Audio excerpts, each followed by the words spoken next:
Dear friends, peace be with you.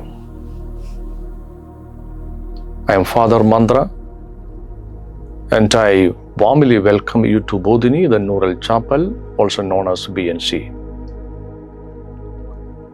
Let me begin with a question. Who creates atheists and agnostics? Does God, or is it perhaps the believers when they fail to clearly explain who God is, why we need God, or what He does, or how we reach Him? We often say, we pray. We like to do prayers. But how we truly understood what that means? Here at Bodhini, the Neural Chapel, where we promote Christian mindfulness meditation, we believe it is essential to begin our lessons rooted in the teachings of Jesus Christ Himself. Hence, our first lesson is titled Meditation Taught by Jesus. Now, this title may raise an honest and necessary question. Did Jesus really teach meditation? Or are we simply attributing something to His message that was never part of it? Many people associate meditation with Eastern traditions, Hinduism, Buddhism, or modern spiritual movements. In Christian circles, the word meditation can sometimes feel foreign, even suspect. So we are left with a deeper question. Is meditation really foreign to Christianity? Or have we forgotten that Jesus taught it long before we gave it a name? We are not here to distort His message. We are here to rediscover a hidden dimension of His wisdom, buried beneath centuries of institutionalization and cultural forgetting. To begin this rediscovery, we must start with the very thing that shaped Jesus' teaching, the language. Now, Jesus didn't use the word meditation simply because He didn't speak English. The Bible was written in Greek. Jesus Himself spoke Aramaic. Yet the biblical language contained rich words pointing toward meditation. Haga, Hebrew, to murmur, to groan inwardly, to meditate softly. Melethe, Greek, to rehearse inwardly, to contemplate, to ponder deeply. Now, with this linguistic clarity, let us re-approach the Gospels. One of the Jesus' most foundational meditative teaching is found in Matthew chapter 6, verse 5 to 8. Dear friends, let's read it attentively. And whenever you pray, do not be like the hypocrites, for they love to stand and pray in the synagogues and at the street corners, so that they may be seen by others.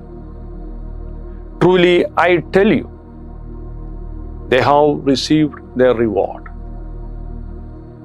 But whenever you pray, go into your room, and shut the door and pray to your Father who is in secret, and your Father who sees in secret will reward you. When you are praying, do not heap up empty praises as the Gentiles do, for they think that they will be heard because of their many words. Do not be like them, for your Father knows what you need before you ask Him. Dear friends, Jesus begins the meditation not by telling us what to do, but what not to do. And this is the deconstructive phase, where Jesus dismantles misconception that must be cleared before true meditation can begin. He outlines 3 deconstructions in Matthew chapter 6 and a 4th in Luke chapter 18. These are the 4 common spiritual misunderstandings that still persist today. The first, prayer is not a performance. Do not be like the hypocrites. It is not a public display for approval or applause. Second deconstruction. Prayer is not location-based. It does not depend on temples, synagogue, or public places. And third deconstruction. Prayer is not noise. Do not heap up empty praises. It is not about many words or eloquence. And fourth deconstruction. Prayer is not a moral selfie. Luke chapter 18. Jesus dismantles the false scaffolding of spiritual pride and comparison. Through these deconstructions, Jesus interrupts what ancient thinkers called doxa, assumed beliefs, inherited norms, and cultural expectations. He opens the door to aletheia, the true, once hidden, reality unveiled.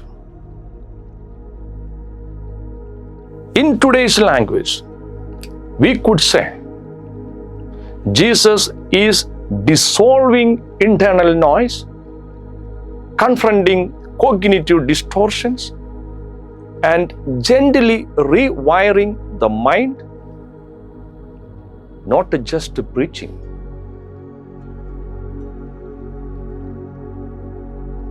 And page 2, there he speaks what meditation is. And this is a constructive pace. Once the false is cleared, Jesus builds the path to the true meditation. When you pray, go into your room, shut the door, and pray to your Father who is in secret, and your Father who sees everything in secret. Here we find the anatomy of Christian meditation, a 3-step pattern. The first step, enter the inner room. Turn inward shift attention from the outer world to the inner awareness. Second step, shut the door. Remove distractions. Let go sensory and mental clutter. The third step, or let us say third stage, pray in secret. Not with words, but with silent presence. This structure beautifully mirrors what neuroscience tells us about meditation. Focused attention, activation of prefrontal cortex,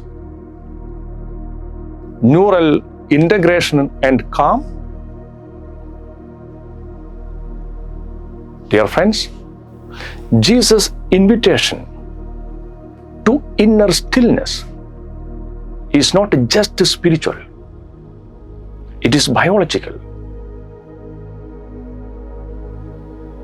He is calling us into a state where we become fully present, fully receptive.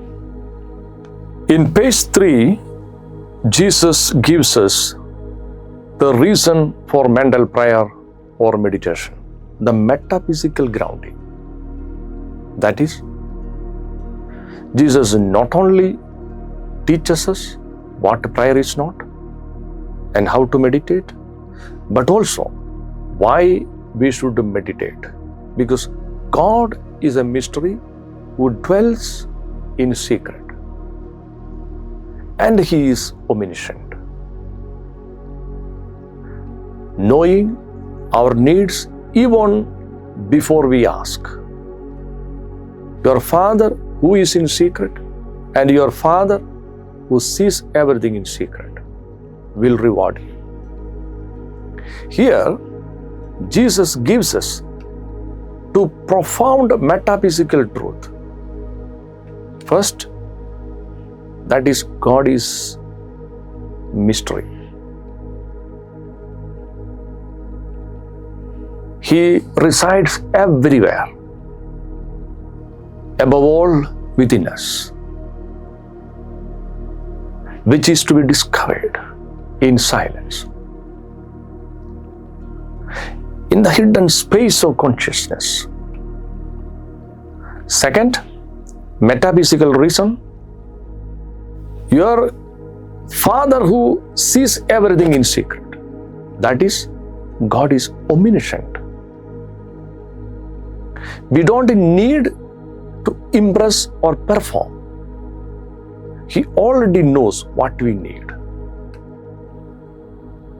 In other words, silence is not emptiness. It is sacred fullness. Meditation becomes the altar of divine encounter. Dear friends, Jesus is the master of meditation. He does not offer a mere technique. He reveals a pathway. He offers a contemplative architecture that is deconstructive, breaking false patterns, constructive, building silence and stillness, and metaphysical, grounded in God's mysterious presence. This threefold movement beautifully reflects what neuroscience affirms. True meditation rewires the brain, heals the mind, and restores peace. For Jesus, meditation is not merely a practice. It is a way of being. It is a return to silence and awakening to the God who is already present within. By deconstructing 4 false ideas of prayer, guiding us inward and grounding everything in divine mystery. He reveals that true meditation is ontological awakening, an encounter, not an effort. Dear friends, in the next lesson, we will explore phase 1 in depth. What meditation is not, as Jesus gently dismantles the misconceptions that block our path to inner stillness. Until then, stay rooted, stay aware, and remain in the chapel within. Thank you.